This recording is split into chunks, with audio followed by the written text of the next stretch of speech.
Good day everyone. Welcome back to the channel. In today's video, we are kicking off our brand new SQL Server 2025 series with a hands-on step-by-step guide on how to install SQL Server 2025, which is currently in public preview as of May 26, 2025. Whether you are a developer, DBA, or just curious about the newest features coming to SQL Server, this video will walk you through everything you need to know, from downloading the setup files and completing the installation process, all using the latest public preview build. Keep in mind, this is a preview version, so it's great for testing and learning, but not recommended for production environments. If this video helps you out, make sure to hit that like button. And if you are new here, subscribe to the channel so you don't miss any upcoming deep dives into SQL Server 2025's new features, enhancements, and best practices. All right, let's jump right into the installation. The first thing that I'm going to do is I need to get into the link where we need to download our SQL Server 2025 public preview. Yeah. So what I'm going to do is I'm going to put this link onto the description section of this video. You guys can use that and try downloading it. So what I'm doing is I'm providing the required information here. I'm providing all the details that is required for you to register for your free trial. Yeah. As soon as I put the required details, I'm going to download it now. Okay, so I have this option where it's telling that there is an exe download for the 64-bit edition, and also try SQL Server on Azure. I'm going to use this option, 64-bit edition, so that I can install that on my laptop and check that further. So the download is complete here. So let's open that and then start downloading the required files. Okay, so if you see here, this is the downloaded file. Let's double click on that.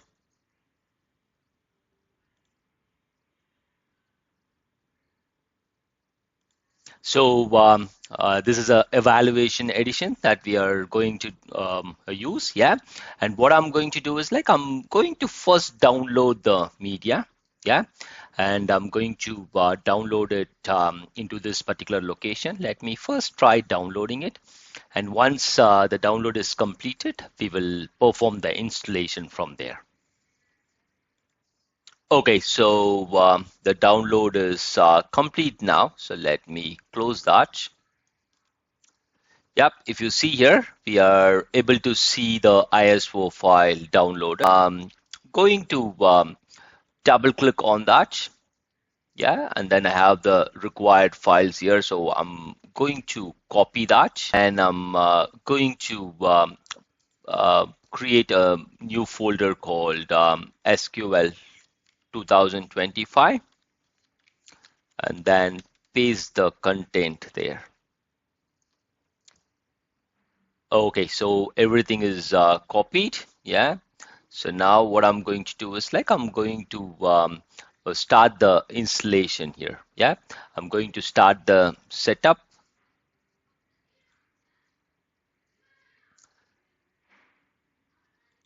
I see this particular box coming up. So what I'm going to do is I'm going to click on installation. Yeah. And then do a new SQL Server standalone installation or add features to an existing installation. This is what I'm going to do now. So if you see here, we have this option called specify free edition. Yeah. So what is good in 2025 is we have a developer edition for enterprise and as well as for standard. Yeah, previously what was happening is when we were trying on a developer edition, basically mimics the behavior of the enterprise edition. And what happens is we do all the testing on the developer edition, and then when we move on to the production with the standard edition, we were having an issues. But for 2025, we have this option. For example, if you're planning to test your standard edition, then you can use this standard developer. And if you're planning for enterprise developer, that is like in case if your production is going to be enterprise, then you can use this enterprise developer. Yeah, what I'm going to do is like I'm going to use this enterprise developer. Yep, let's click on next. Let's agree to the license terms here, and then let's wait for the setup file installation. Everything looks good here. Let's click on next. So yeah, what I'm going to do is like I'm going to select database engine services. Yeah, I need to have SQL Server replication. Yep, I will also select machine learning, full text, and I will use Polybase as well. So basically I need all these things. So I'm gonna select everything under database engine services. So for you, whatever is applicable as appropriate, you can select the things. I'm not going to select analysis services nor the integration services. I'm fine having all these things in C drive. Since it's a demo, I'm going to install everything on the C drive. But yeah, as per your requirement, you can change the instance root directory. Yeah, let's click on next. Okay, I'm going to name my instance name as IN 2025. Yeah, let's click on next. We need to specify the port range for Polybase services. I will go with the default value that we have, 16,450 to 16,460. Let's click on next. And you need to provide the account name, the service account name and password. Yeah. So in my case, what I'm going to do is like I'm going to leave all these things as default, but in production, I'm pretty sure we will be having appropriate service account, so you can select that. So one thing that I'm going to do is like I'm going to change the SQL agent startup type as automatic. Yeah, and everything I will leave as is, and I will click on this generate perform volume maintenance task privilege to SQL Server Database Engine. Yeah, so let's click on next. So I'm going to use mixed mode authentication, and let's provide the required password. We'll add the current user. I've added the current user now. So let's go to the data directories. I will leave the data directories as is. Yeah.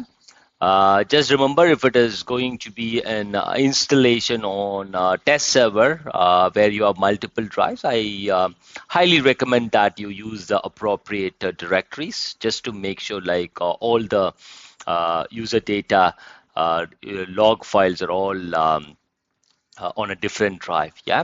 TMDB, I will use 4 number of files, and the initial size I will keep it as like 256 MB. Yep. And then auto growth should be like 256 MB for me again. Yep. And the data directory is this one, and then the log directory of the TempDB is this one. Yeah. So I will keep this as 256. And then the auto growth as well as 256. Yeah. So this is the config I have for the TempDB. Yeah. Max drop. What I'll do is like I will keep the max drop as 4 as well. Yeah. So it all depends like what is your requirement. Right now for me, I think 4 would be good. So this value, you need to come to a conclusion after testing your workload onto the database server. Yeah. Memory, what I'll do is like I will set to maybe like I will use the recommended value, but what I'll do is like I will change it to like say 20,000. Yeah, so close to 20 GB is what I'm using. So this is the value that I will be using for this installation. Let's check this box. Yeah, and click on next. So we have all all the options selected, the required options selected. So if you see here that SQL database engine is MS SQL 17.in2025, yeah. So let's click on install. It's going to take some time. So what I'll do is like I will pause the video, and once the installation completes, I will resume it back. Installation is about to complete. Installation completed fine. Yeah. So let's click on close. What I'll do is like I will connect to the newly installed SQL Server 2025 instance using SQL Server Management Studio version 21. Yeah. So I'm going to connect to this particular instance that we just installed, which is 2025.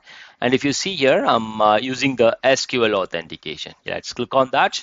And if you see here, the version is 17.0.700.9. So this is the version. So we can see that this is SQL Server 2025. Yeah, let's do a new query, and then just to select that version. And then if you see here, we are on SQL Server 2025 CTP 2.0. I hope you guys liked my video. That's it for this video. Thanks for watching. Have a great day. Jai Hind.